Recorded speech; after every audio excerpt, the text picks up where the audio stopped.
PEGI 18. Vogliamo il loro sangue. Com'è che ci ficchiamo sempre nella... Dobbiamo ripiegare! Assaggia questo! Porca vacca! Portami sul tetto! Grazie, Laila! Spero tu abbia un piano, Jacob! Non mancare! Beh, ci siamo divertiti. Welcome to Redfall. Redfall is our effort to take what Arkane does well, a hybrid of first-person games and RPGs, and stretch ourselves a little bit. Does this work in the open world? Does it work both solo and with co-op players? Can we take all our narrative layers and our improvisational mechanics and our style and spread that out across an open world? For me, Redfall represents our most ambitious title that we've tried to do here in the Austin studio ever.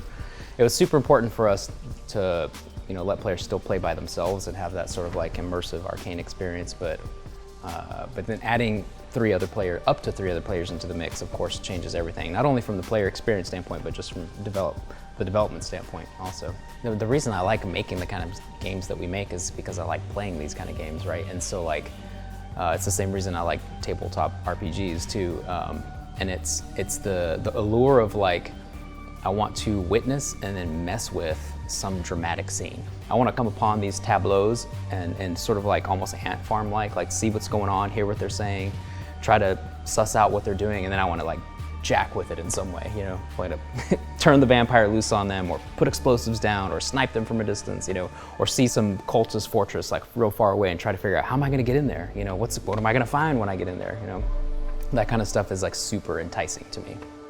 Some of my favorite moments are just sort of observation about how the world changes, the way we spawn different little vignettes across the world, and you catch people at different points on their patrol route, and day-night changes things, and that's a powerful piece to me. Is wow, I feel like I'm in a living world. Yeah, I'm really excited about the setting of the town of Redfall. It's a lot of games. You think it's not New York, it's not London or Boston or whatever. It's quaint, it's small. Even though it's our biggest game, it feels like small town Americana. And to your point, Harvey, with the time of day, that you can run through this open world so many different times, but based on the time of day, based on different weather, if the fog has rolled in, it can feel so dramatically different each time. And with the random spawning, you're constantly on your toes and in awe of some of the ways that the world looks. I really gravitated toward a lot of the narrative that's in the world. The readables and getting just caught up and just I'm going to read this thing now, or walking through the Ford encampment and seeing a framed newspaper, and then getting close and realizing the full story is actually there. It's something that makes sense. Yeah, and then you turn around and that person they're talking about is in this picture frame behind us. That and the forcing myself to take different approaches. I specifically remember kind of going through, and I have my one way I go for the first mission every time. This is the way I go, across this bridge, go up there. Watching somebody else go down into the lake bed, and there's a cave there that I had no idea. It just completely blew my mind. Under the choppers crash? Yeah. I was even thinking as I was watching, they're going the wrong way. That's not how you go. But it kind of changed how I approach everything now, where I feel like I have the way that I think about, and then I'm actually going to go this way this time, and it feels compelling to do that. So, yeah. If I could add anything to that, or if I could put it into one word, it would probably be transported. We put so much effort into the narrative, into the world building, environmental storytelling, all that stuff and it's part of the reason the games that I gravitate towards make me feel that way, so I hope players feel like they've been transported to some place that feels real at the end of the day. Yeah, it's that moment in time that you feel these people have existing relationships that you're kind of being a part of. They're not just people just happen to pop up, randomly. Yep. And one word we've used for this game throughout the whole time is spooky. We're not a horror game, so I hope there's not jump scares per se, right? There may have been a few. Yeah, I was there's been a few in Prey. But so I hope people feel they can take the time to explore, but there is still that edge that there could be anything right around the corner. So you're not necessarily standing up in your seat from fear, but hopefully there's that little bit of spooky element that you just never know what you're going to encounter. The story of Redfall begins with this idea that these like really smart, wealthy biotech entrepreneurs came to the island. They weren't from the island originally. They bought up some property and they started doing some research into like longevity experiments and life extension and things like that. Probably seen stuff like that in the news recently with people doing weird stuff with biotech startups. And that, started to go south really quickly, get a little like morally questionable, without giving spoilers away. The end result was they turned themselves into vampires. And one of the distinctives about our game is that the vampires in our game and the vampirism that they have is not, it's not a disease, it's not an accident, it's not something that you can cure. It's not like, oops, I got a cold and let me take this medicine and get rid of it and now I'm back to my normal kind self or whatever. The people who became vampires and the people who become vampires in our game, in a sense, they already were vampires on the inside, right? It's more like a metamorphosis, not a disease that they caught. And so it's definitely this like horrible evil that's like taken hold of the island that needs to be resisted and fought. They're not innocent people that you're trying to save. And they slowly, like a frog boiling in water, they slowly took over the town and consolidated all the power. And that's where players find themselves now at the beginning of the game. We wanted to do something that was recognizable as vampires, but also a fresh take, or a less common take. So, if they don't have fangs and they're not afraid of the sun and they don't drink blood, then they're not vampires. They have to have those elements to be vampires, basically. But we wanted our vampires to be derived from science. But we wanted to avoid the crosses, garlic, running water kind of stuff in lieu of like, these are vampires that wanted this to happen to them. They wanted to live forever, even at the expense of other people, even if it requires the blood of others. They're horrible monsters. None of them are romantic interests or aspirational. Well, they are. I mean, maybe you're into they're them. Like they're beautiful. Most of them are beautiful. They're aspirational. It's like what they envision themselves, that they're just they're great. It's like their own ideal self, they're which is something awful. manifesting fancy clothes and they're stylish. It's like what they themselves envision themselves as. Idealized predators, yeah. And people who play the game will see the ecology of the sort of bootlicking cultists that follow them, that want to be made vampires, and the humans that have been converted. The vampires can modify them in different ways. Not all of them become vampires. Nothing as grandiose as that. Some of them become like different types of familiars that are part of the gameplay ecology, all the way up to the vampires, and then sort of like specialized versions, named versions, like the vampire underbosses and things like that. And then we have a series of vampire gods, which are the most twisted, most changed by the whole process. And those serve as sort of chapter breakpoints across the game. And the vampire gods are like they have the most power. They're the ones trapping you on the island, right? They've pushed the waters back. They're the ones that have blacked out the sun. They're tremendously powerful.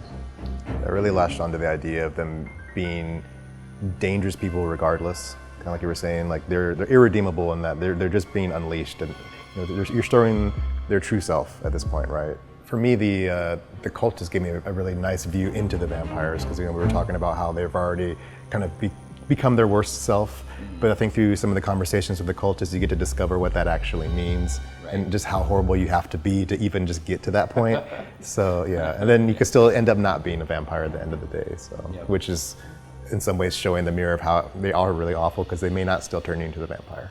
Yeah, like Harvey touched on this a little bit a second ago, but like the vampires, first of all, the cultist has to want to become a vampire, and then the vampires have to share some of their blood with them. And so so I always picture that like some of the cultists are like, I hope I get turned into like a really badass vampire and then I can do whatever I want. But the vampires can choose instead to turn them into these other horrible things. Like one of them is called a blood bag, which is just like this grotesque creature that it's like a vampiric version of a milk cow, but it just produces like excess, bloated amounts of blood for the vampires to sip on whenever they're a little thirsty. But I love that the writing for the blood bags is that they exalt in it. They love Right. it. You know, like, Look at me, I'm gorgeous. Yeah. Right. The 4 heroes that you get to pick from to play, we deliberately, we set out to say some of them are from the island, some of them are outsiders coming into the island, so you have multiple perspectives. And they represent this like spectrum of like different backgrounds, different play styles. Like, if you're, like I gravitate towards Jacob, who is like probably more stealth oriented because he's got the ability to turn invisible, he's kind of got sniper type skills. He's got a raven that can scout for him. And all the way on the other end of the spectrum, you've got somebody super wacky like Devinder, who's like got a bunch of crazy gadgets that allow him to do bizarre things like, plant javelins in the ground that spark lightning everywhere or teleport around. Or he has a blacklight power that lets him freeze everyone. So he's got a lot of like area of effect abilities, and personality-wise, he's just like, he's just super gregarious and interesting and just like zany character. He's internet famous, cryptid hunter. So I think there's like, with the 4 heroes, there's a little bit of something for everyone, depending on what your playstyle is and what kind of you gravitate towards in terms of like personality. Yeah, and the funny thing about Devinder is I think he actually wants to be on the island to be researching what's happening. Yeah, that's true. He's happy that, at some level, he's happy that something crazy like this is happening because it validates his like theories or whatever. I think it's also fun to think about who and why are they on the island. Like Layla was living here. She was a college student. Devinder was here for a book signing, right? Lucky him to actually have some content to capture. Remy, from some of the tricklings of some weirdness happening, she's here because of her search and rescue skill set. And Jacob initially with Bellwether. So Jacob was one of the bad guys. So to really think about really different reasons for these characters to be here on the island and then build up from that was fun as well. I think something I struggled with initially, but I've come to really appreciate, is that they're not a kit. This isn't just, this is the tank and then this is the healer and this is this. There's so much nuance to how you play each of these characters. Like, Devinder, it would be real easy just to say he's the gadget guy, but that doesn't really encapsulate everything that he can do. He has a little bit of crowd control, a little bit of traversal, and then like a big AoE, versus like Remy has Brabant with her, and that kind of has a lot going on there, but then also has her sticky bomb, and like that's really given me a lot of like joy to kind of discover how I want to play these characters and beyond just like the high level summary of them. So as you're playing through the game, of course there are we've come up with a suite of like really cool abilities and powers for players to choose from, just like we did in Prey and Dishonored. You have tons of options, and if you happen to be playing as like if we all decide to play Layla's or Jacob's, my Jacob might not be the same as yours because I may choose to like really drill down into the Raven skill tree and like max that out before I pick any of the other skills. So you got a lot of choice there to like express different play styles. That's the skill trees, but then of course you've also got your gear. Like we've got special things called remnants you can find, which are like basically magical vampire blood that you can equip almost as like a talisman that will give you special resistances or special abilities related to healing, but it also boosts your health. So there's lots of different ways that you can sort of customize your character's build. Yeah, and there's also ways for your friends to, if you've leveled up certain skills to a certain point, that your friends get to benefit from them. Yeah. Like if you're playing Jacob and you level up Cloak to a certain point, I actually can cloak as well. Yes. We tried to not make it so that like this skill only works in multiplayer, or this skill only is useful in single player, but it has the single player benefit, but then it has the multiplayer like add, and if you happen to be playing with friends, it does cool stuff for your friends too, which I think is gonna be super fun. I saw it as like in a horde shooter, like they're coming for you at all times. So you feel that pressure, and in this game, I feel like I'm the danger kind of thing, right? I'm the one who's moving through. You're trapped in the room with me. Yeah. It's also important, that's a great point, and it's important to note that like they're unaware of you. So you can zoom in and eavesdrop on their conversations. You can sneak up and listen to two people talk and then slip away from the encounter. You know, it shares the lineage of Arkane games in that sense. Yeah, that's something that's also been nice about the vampires being the antagonists, is that they're not mindless. They're not just let me run and eat your brain, right? So they're actually thoughtful. They are a bit more of a predator, and also humans are terrifying, right? So the cultists and Bellwether they're also more tactical. So yeah, they take cover, you know, they flank you, all those good things. Well, the other thing is, like, this is an open world game. You're never trapped in, like, I'm not trapped in this alley and I have to defeat 30, you know. Just gotta hold out. Yeah, I don't have to hold out. Like, I can do the thing that I do in other open world games, which is like, this monster's too hard, I'm leaving. And I'm gonna go fight these other monsters over here, get a new weapon, level up, and then I'm gonna come back and kick this guy's ass. When we started Redfall, we knew we needed, like, you know, guns, because this is part RPG, part shooter. And it was fun to be able to work with modern guns for once. And, you know, we wanted a range from, like, high-end military gear dropped by Bellwether security on the island, all the way down to, like, Grandpa's shotgun found in the attic of this old Victorian house. And then some kit bash stuff too, like in his garage, this person made, like, you know, a duct tape handgun that, you know, has a flashlight on it or something, right? So there's ranging from jury rig to high-end military and all that. But very quickly we realized we also needed some vampire-specific weapons. And so the UV beam, which leads to a whole system of petrifying the vampires, from which they can thaw out if you don't stake them.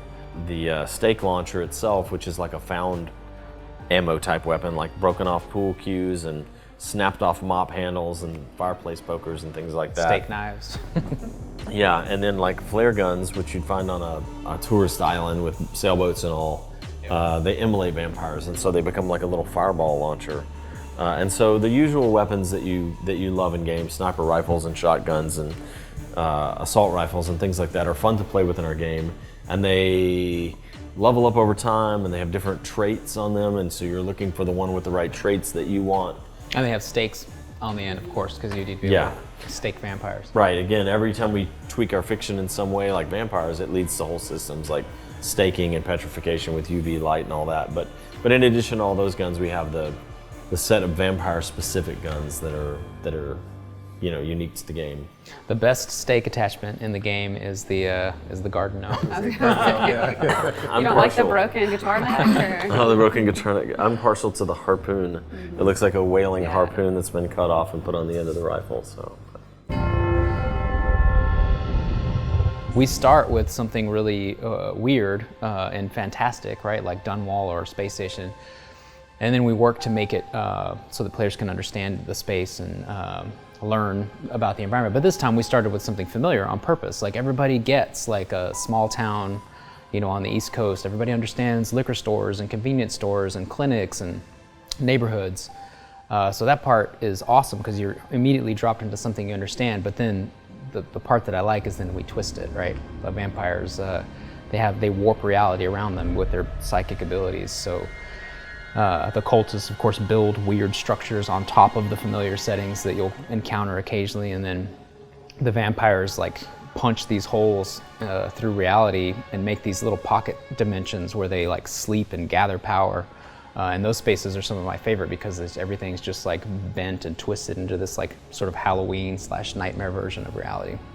And speaking to the size, I think the Talos and Prey was 5 football fields. And the size of Redfall was kind of hold my beer on that one. So we definitely challenged the whole team with making something this big. Yeah. I remember early on there was a moment we were working on District 2, which is a little more rural, and Jim McGill took Talos at scale and dropped it in the middle of the farm that's there. And the district just eats the whole space station. Of course, it's gigantic. It was just the size of the actual, like, farm area. Yeah. And that's just, like, one mission. Yeah. That's pretty crazy. Ultimately, we hope that players will play single player if that's what they want, and it will feel like an Arkane game. But it's more expansive. It's an open world, but it's not an open world based on the scale of vehicles. It's an open world based on foot. And so it's like a familiar setting, New England, spooky, traverse the place, go into mom and pop grocery stores, apartments, get on the roof of buildings. And we try to put as many environmental storytelling scenes around as we possibly can. And so it just feels very lived in. I think the thing that's compelling to me about the open world, and this is true in other open world games that I love, but it's just like how easily the player can get distracted, you know, with like some other wondrous thing or some interesting point of interest. Like you always set out with like, I have this goal in mind. I'm going, you know, to the shipyard or the farm to rescue this person or collect this thing. That's my mission. But like it takes me 2 hours to get there because along the way, like a nest popped up, or I saw a vignette with some like cultists who were harassing some civilians that are tied up, or I got ambushed by vampires, you know, or an NPC gave me a little side mission to go check out. There's always something along the way that just like pulls me off the beaten path to check something out or discover something or loot something, and that's just tremendously fun. I'm thankful every day for, like, Arkane is a company where some of us have worked together for 20 plus years or 10 years, or, you know, and there's a lot of cement there socially and a lot of creative chemistry, and even though some people have left and new people have joined us and all that, it's been a blessing to have this team and this game and the company culture, and we're in it together. We're gonna get through this. We're gonna ship our game no matter what, no matter what virus hits us or whatever, you know, so. But during this last few years, it's been a blessing.